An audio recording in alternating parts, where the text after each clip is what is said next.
우리가 알거니와 무릇 율법이 말하는 바는 율법 아래 있는 자들에게 말하는 것이니 이는 모든 입을 막고 온 세상으로 하나님의 심판 아래 있게 하려 함이라. 그러므로 율법의 행위로 그의 앞에 의롭다 하심을 얻을 육체가 없나니 율법으로는 죄를 깨달음이니라. 이제는 율법 외에 하나님의 한 의가 나타났으니 율법과 선지자들에게 증거를 받은 것이니라. 곧 예수 그리스도를 믿음으로 말미암아 모든 믿는 자에게 미치는 하나님의 의니 차별이 없느니라. 모든 사람이 죄를 범하였음에 하나님의 영광이 이르지 못하더니 그리스도 예수 안에 있는 구속으로 말미암아 하나님의 은혜로 값없이 의롭다 하심을 얻은 자 되었느니라. 이 예수를 하나님이 그의 피로 인하여 믿음으로 말미암는 화목제로 세우셨으니 이는 하나님께서 길이 참으시는 중에 전에 지은 죄를 간과하심으로 자기의 의로우심을 나타내려 하심이라. 아멘.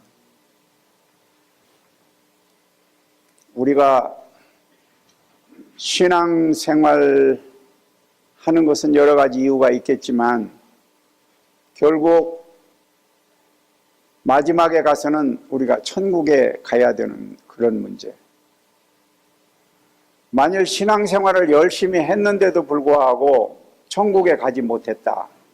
그것처럼 슬픈 일은 없을 겁니다.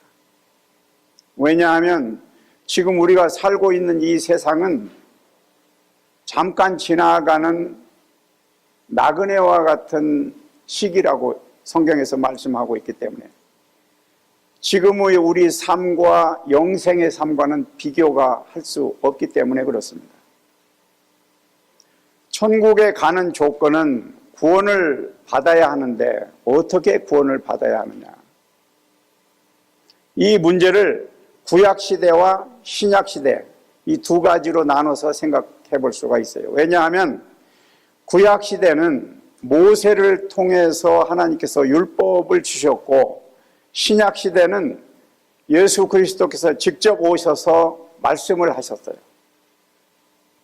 구약시대는 양이나 소를 잡아서 그 피를 뿌리고 제단에다가 받침으로 제사를 지냈습니다.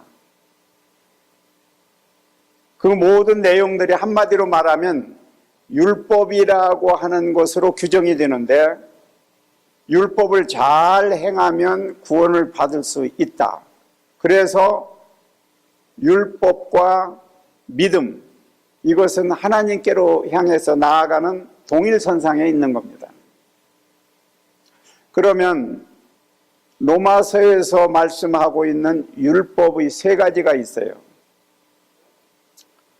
첫째는 율법 아래 사람들이 살아가고 있고, 두 번째는 죄 아래 있고, 세 번째는 죽음 아래 있다.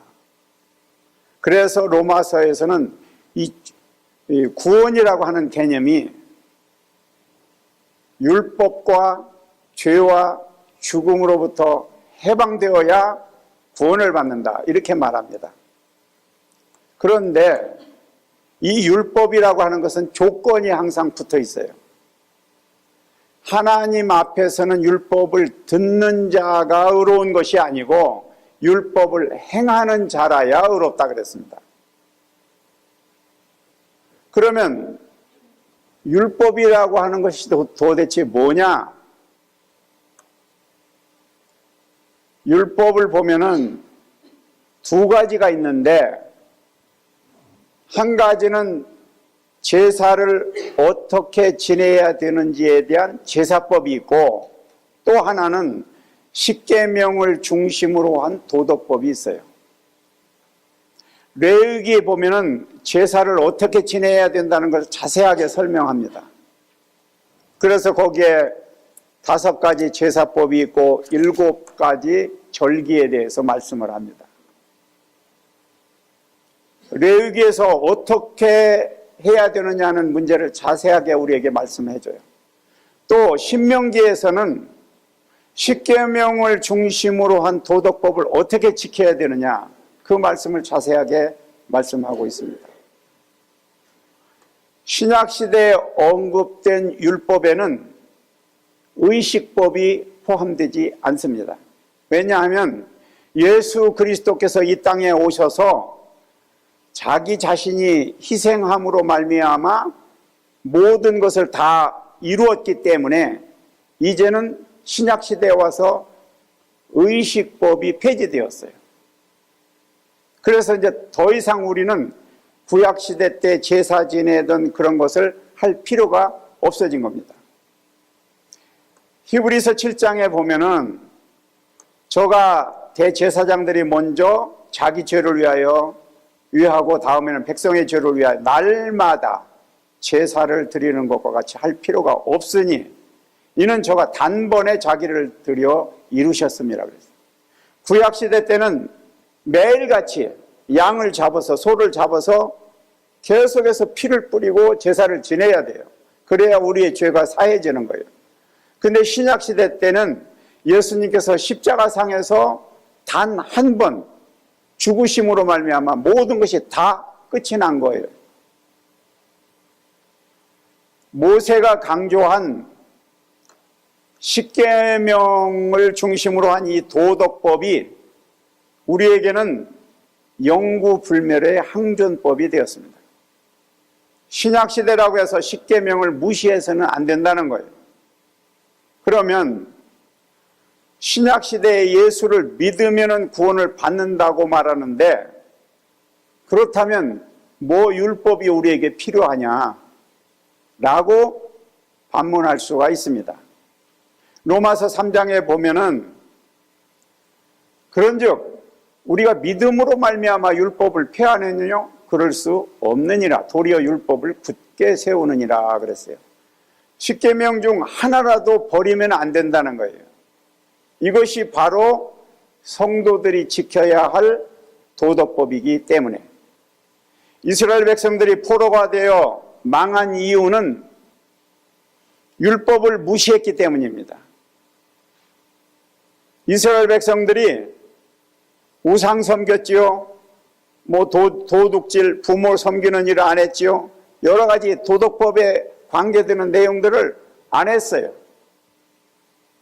그러니까 그들은 고통을 받았어요. 특별히 신약시대와 구약시대 이 두 가지가 다른 점은 뭐냐? 율법을 지키지 않으면은 구약시대 때는 당장 하나님께서 저주를 내렸어요. 매를 들었어요. 그런데 율법을 잘 지키게 되면은 외적의 침입도 막아주고 땅의 소산도 풍성하게 해주고 자손도 번창하게 병도 안 걸리게 했던 것이 구약시대입니다. 그래서 신명기에서 그걸 자세하게 말씀합니다. 내 하나님 여호와의 말씀을 순종하면 이 모든 복이 내게 임하리니, 내게 미치리니 성읍에서도 복을 받고 들에서도 복을 받고 또 몸의 소생과 내 토지와 소산의 내 모든 짐승과 새끼들과 우양 새끼들이 다 복을 받을 것이며 내 광주리의 떡반죽 그릇에 복을 받을 것이고 내가 나가도 복을 받고 들어와도 복을 받고 다 복을 받는다는 거예요. 순종하면. 그런데 만약에 이 율법을 지키지 않으면은 분명히 저주가 온다. 그래서 신명기에 내가 만일 내 하나님 여호와의 말씀을 순종하지 아니하면 내가 오늘 내게 명하는 그 모든 명령과 규례를 지켜 행하지 아니하면 저주가 내게 임하고 내게 미칠 것이니 내가 성읍에서도 저주받고 들에서도 저주받고 광주리 떡반죽으로 그것도 저주를 받고 내 몸의 소생과 토지와 소산물과 우양과 새끼와 모든 것이 다 저주를 받는다. 나가도 저주받고 들어와도 저주받고. 이것이 율법을 지키지 않을 때 그렇게 된다는 거예요. 그러면 율법은 우리에게 어떤 영향을 미치느냐? 율법 아래 살고 있는 모든 인간들은 하나님을 향하여 두려움이 없다는 거예요.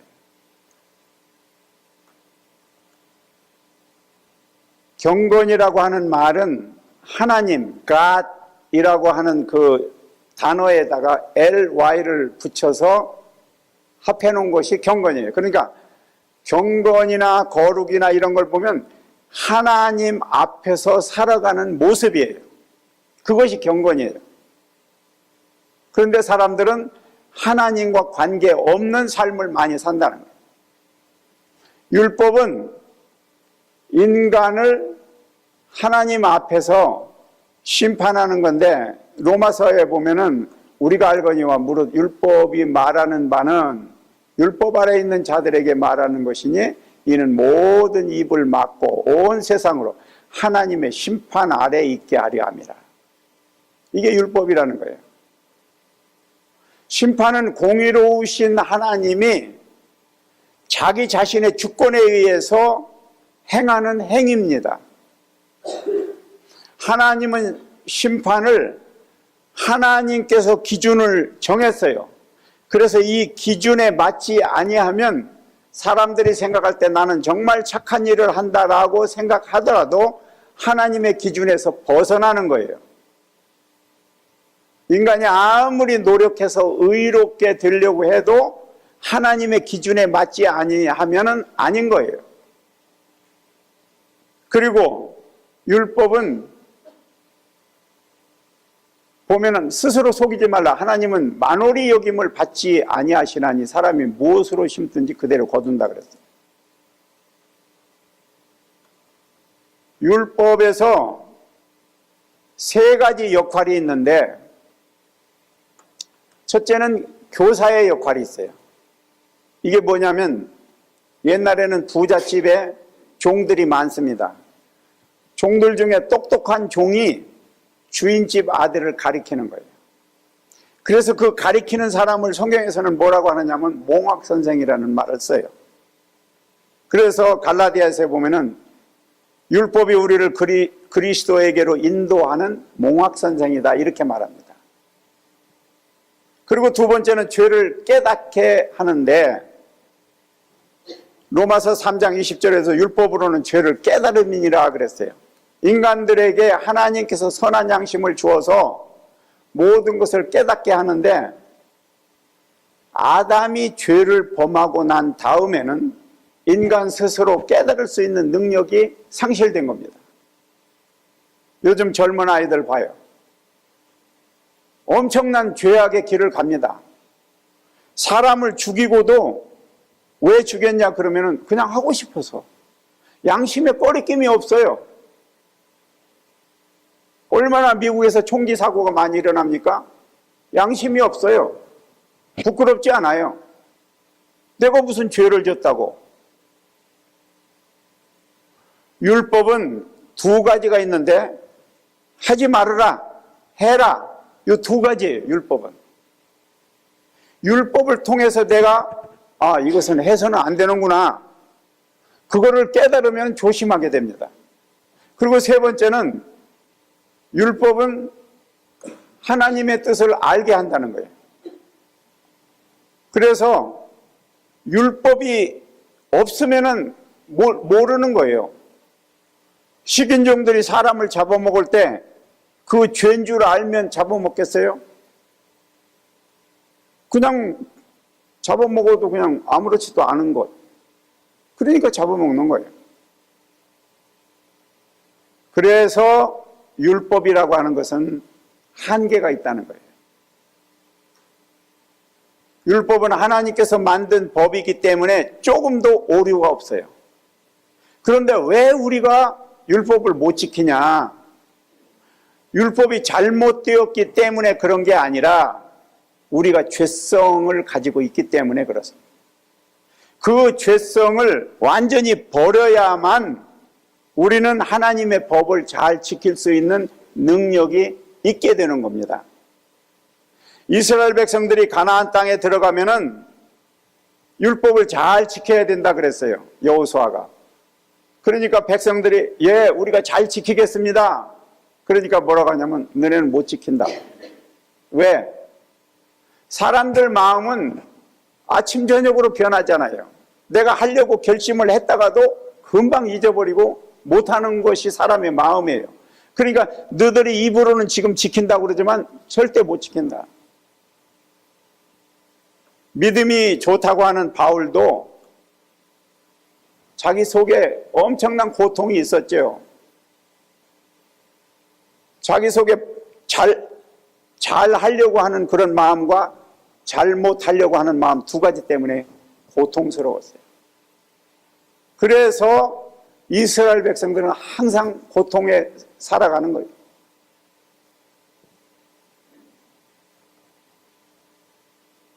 유대 바리새인들이 얼마나 법을 잘 지키려고 금식 기도하지요, 봉사하지요, 기도하지요, 예배 참석하지요.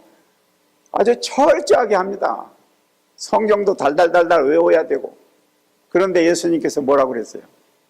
이 독사의 자식들아, 너희는 악하니 어떻게 선한 말을 할 수 있느냐? 이스라엘 사람들은요, 잘못된 일이 있으면 뱀에다가 비유해서 얘기를 해요. 근데 우리 한국 사람은 잘못된 일에 대해서 비유를 할 때 개에다가 합니다. 그래서 예수님께서 우리 한국식으로 말하면 이 개새끼들아, 너희들이 지금 하는 것이 개 노릇하는 거야. 그 말이에요.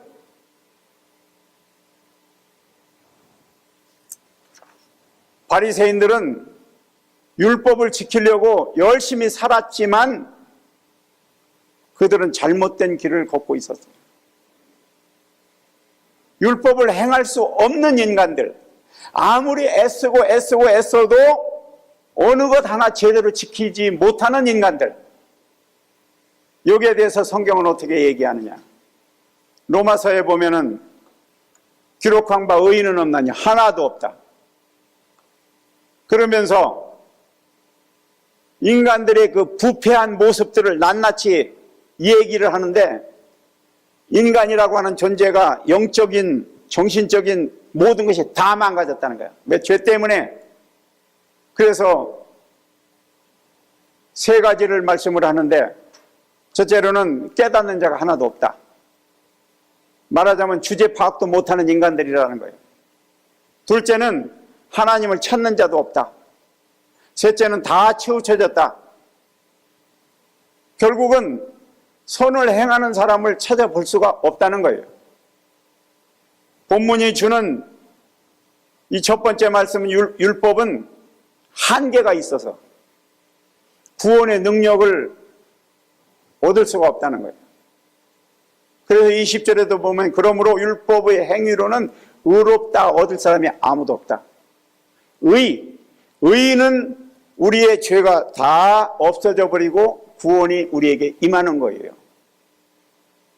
율법은 하나님께서 주셨기 때문에 중요한 기능을 가지고 있는데, 율법은 하나님의 뜻을 알게 하는 규범이 있고, 그리고 하나님의 뜻을 우리가 알아서 깨우치는, 그래서 결국은 죄를 깨닫고 회개하는 그런 모습으로 할 수 있는 것이 율법이 주는 기능이에요. 그러면 어떻게 해야 율법을 잘 지킬 수가 있느냐?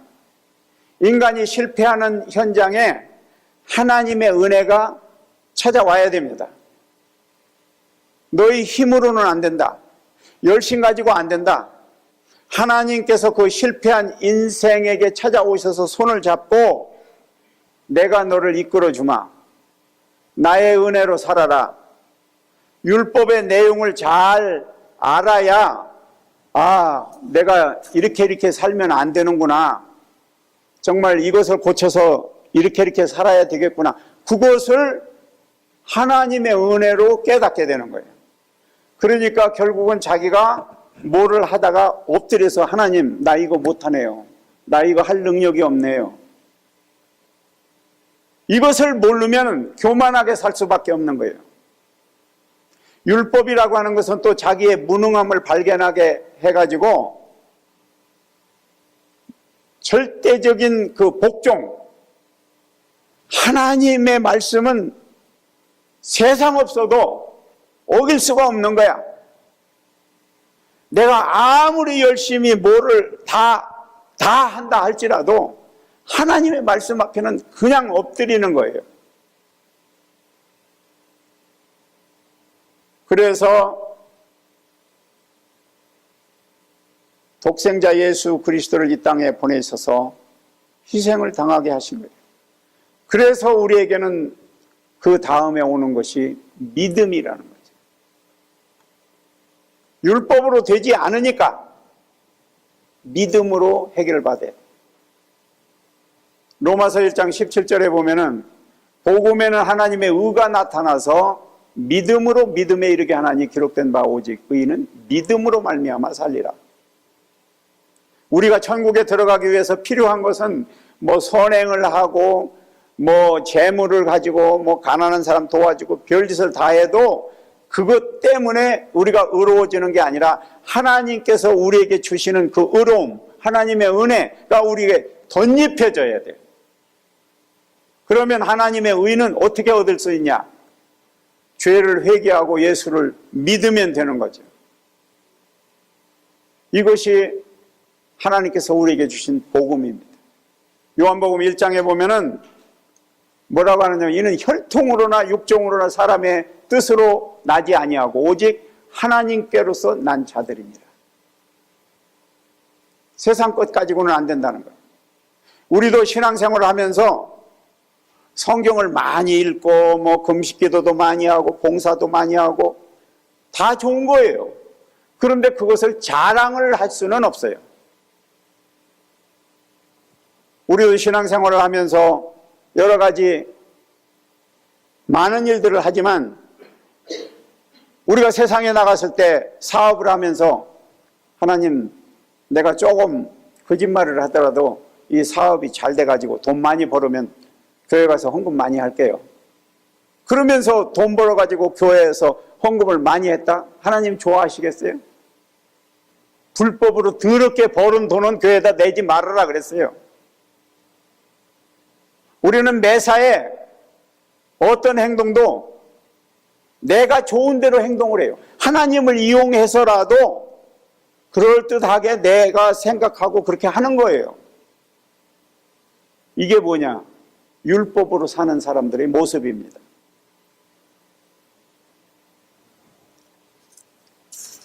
오늘날 주일날 등산 가다가 교통사고가 났어요. 그러면 아이고 주일날 교회를 가야 되는데 교회를 안 갔더니 교통사고 났구나. 율법신앙을 가진 사람의 생각입니다. 하나님은 그렇게 째째한 하나님이 아니에요. 아니 하루 교회에 빠졌다고 해서 하나님이 그냥 확 사고나고 망하게 그런 하나님입니까?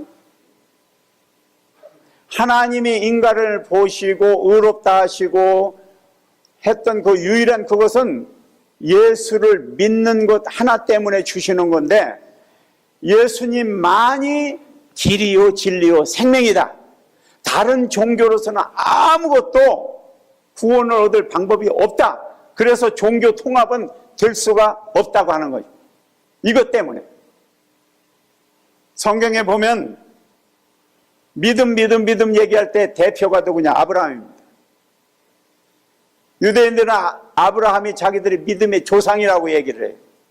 그래서 아브라함만큼 좋은 믿음을 가진 사람이 없었으니까 성경은 아브라함이 의롭다 하심을 받은 것은 그가 좋은 일을 행했기 때문이 아니라 믿음 때문에 그렇게 됐다고 설명을 합니다. 그래서 아브라함이 바랄 수 없는 중에 바라고 믿었으니 이는 내 후손이 이와 같으리라 하신 말씀을 그는 믿었다 그랬어요. 아브라함 나이 100세가 돼가지고 아들을 준다고 할 때 누가 믿겠어요? 근데 아브라함은 믿었어요. 그리고 로마서 4장에 보면은 믿을 뿐만 아니라 그것을 확신했다고 그랬어요. 신앙은 이론이 아닙니다. 제 아무리 이론적으로 뭐 일사천리로 성경을 잘 해석을 하고 뭐 말도 잘하고 능변으로 달변으로 해도 그 속에 믿음이 없으면 그것은 하나의 말에 불과한 거지 아무것도 아닌 거예요. 이스라엘 사람들이 여리고 성 7바퀴를 돌 때 성이 무너지는데 그게 말이 됩니까? 어떻게 7바퀴 돌았다고 성이 무너지겠어요? 그런데 성경은 뭐라고 하냐면 믿음 때문에 됐다는 거예요. 삼손이 당나귀 뼈 따고 가지고 1000명을 때려 죽였어요. 이해가 됩니까? 그러나 분명한 것은 역사적인 사실이에요. 엘리야가 바알 섬기던 우상 제사장들 85명 단칼에 죽여버렸어요. 지금도 이스라엘 갈멜산에 가면은 엘리야가 칼을 높이 들고 눈을 부릅뜨고 있는 모습을 볼 수가 있어요. 모세가 반석을 쳐서 물이 나와가지고 200만 명이 먹었어요. 그러면 그 시대에만 그렇게 했고 지금은 그런 게 안 일어납니까? 제가 삼각산 기도원을 갔을 때 보니까 거기에 이 바위인데 그 구멍을 뚫어가지고 거기서 물이 나와요. 바가지로 물을 떠먹어요. 어떻게 여기서 물이 나오느냐 물어봤더니 백 목사님이 처음에 기도원을 질 때 흙벽돌을 찍어가지고서 그걸 이제 질려면 물로 이렇게 이겨야 되는데 물이 없으니까 저 밑에서 길어와야 돼요. 얼마나 힘들어요. 그래서 목사님이 그 바위에 무릎을 꿇고 하나님 여기서 물이 좀 나오게 해주세요. 그래야 우리가 정말 일을 편하게 할 수 있을 것 같습니다. 하나님께서 들어주신 거예요. 그 일꾼들은 그 바위를 징으로 깨면서 웃었대요. 아이고 병신같이 이런 데서 무슨 물이 나온다고. 그런데 하나님 역사하신 거예요. 모세 때만 그런 일이 아니에요. 그런데 그 후에 흑벽돌을 찍어서 쭉 이제 말리려고 널어놨죠. 근데 사사기에 보면 기도원의 역사가 있잖아요. 기도원이 양털을 가지고 실험을 2번을 했어요.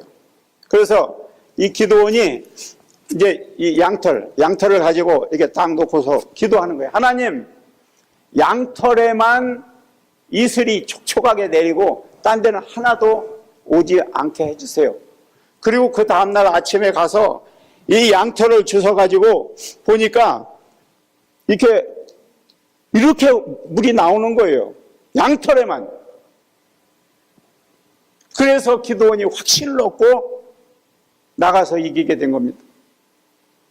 그래서 이 백 목사님도 하나님, 지금 비가 자꾸 오는데 이 흙벽돌이 비가 젖으면 이거 다 부서져서 우리 기도원 못 집니다. 다른 데는 비가 다 와도 좋지만 벽돌에만 비가 안 오게 좀 해주세요. 실제로 일어난 거예요. 그대로. 일꾼들이 눈으로 본 거예요. 어떻게 저런 일이 있을 수 있나? 과거적 구약시대 때만 그런 일이 있었던 게 아니라 지금 현재도, 아니 앞으로도 영원히 하나님의 역사는 그대로 일어난다. 엘리사가 도단에 있을 때 아람 군대가 쳐들어가서 도단을 다 포위했어요. 그때 시종이 보니까 너무너무 무서워서 덜덜 떨고 있을 때 그의 영의 눈을 열게 하니까 하늘에 불말과 불수레들이 포위해 있는 것을 보고 깜짝 놀란 겁니다. 그래서 그들의 눈을 다 멀게 해가지고 왕 앞으로 끌고 가서 이제 다시는 이스라엘을 쳐들어오지 못하도록 했던 거죠. 그 시대만 있었던 게 아니에요. 지금도 그 상황이 일어나고 있어요. 아프리카에 선교사로 나가 있는 목사님이 그 동네를 복음화하기 위해서 열심히 전도를 하는데 깡패들이 저 새끼 저거 죽여버려야 되겠다. 밤에 쳐들어온 거예요. 목사님 집을. 와보니까 그 목사님 집 주변을 군인들이 총을 들고 뱅 둘러 서 있는 거예요. 놀래서 다 도망가 버렸어요. 나중에 후일에 그 목사님 앞에 와서 무릎을 꿇고 목사님 잘못했습니다. 우리도 예수 믿겠습니다. 그래서 다 그들이 돌아선 거예요. 이건 영적인 일입니다. 모세가 광야에서 있을 때에 불뱀이 사람들을 물어가지고 다 죽게 됐을 때 구리뱀을 만들어서 달고 이거를 봐라 보면 낫는다. 누가 쳐다봤습니까? 믿음이 있는 사람이 쳐다보고 나선 거예요. 믿음이 없는 사람 다 죽었어요. 믿음으로 살지 못하는 사람들, 유대 백성들이 시내산 밑에 있을 때 모세는 시내산에 올라갔습니다. 근데 안 내려와요. 그러니까 모세 형이 백성들을 데리고 금송아지를 만들어서 거기 제사 지내고 춤을 추고 난리가 났죠. 하나님께서 진노하셨어요. 저것들 저거 다 죽여버려라. 모세가 그들을 다 죽여버린 겁니다. 믿음이 없는 사람 살 존재 가치가 없다는 겁니다. 설교를 하는 사람이 박사이고 유명한 대학을 나와야 되고 언어 구사를 잘하고 그런 사람이 필요한가요? 학식으로 이론으로 히브리어로 그냥 줄줄줄줄 설교를 해야 그래야 은혜를 받는가요? 그런데 왜 오늘날 많은 교회들이 담임 목사를 청빙할 때 그런 사람을 찾느냐 이거예요. 요즘 환자가 병원에 누워있을 때 의사가 말하기를 당신 3개월밖에 못 살아. 이제 안 돼. 이 환자는 100% 믿어요. 그런데 목사님이 와서 신방 와가지고 기도를 하고 괜찮습니다. 집사님 나을 겁니다. 그 말을 100% 믿는 사람이 얼마나 있습니까?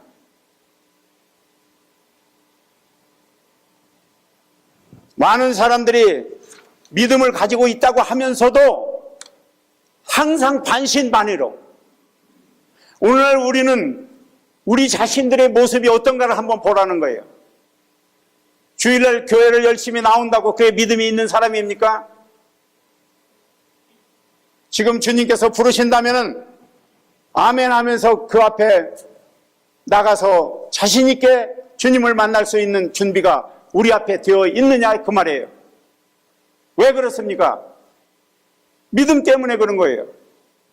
나는 구원을 받았다. 나는 죽으면 천국 간다. 라고 자신 있게 말은 하고 있으면서도 실제 살아가는 모습이 아닐 때 그것은 아니지 않습니까?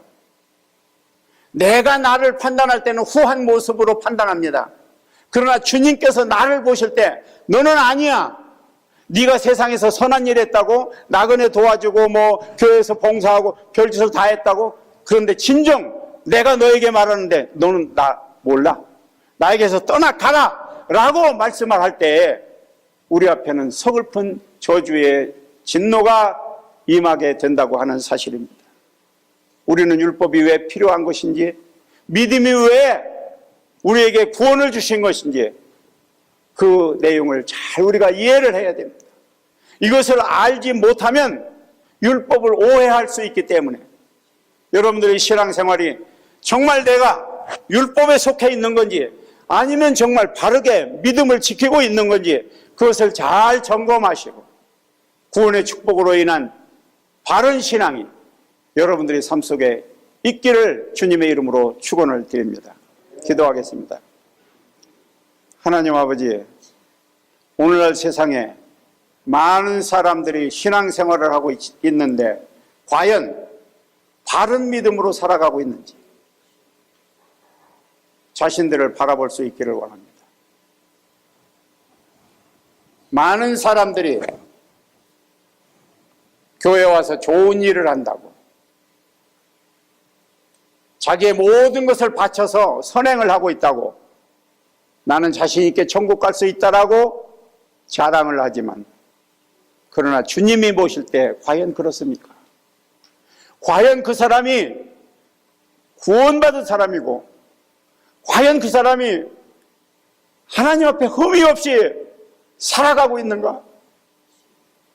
다시 한번 깊이 생각할 수 있게 하여 주시고 우리의 모습이 정말 하나님 앞에 부끄러운 모습인지 자신 있는 모습인지를 볼 수 있기를 원합니다.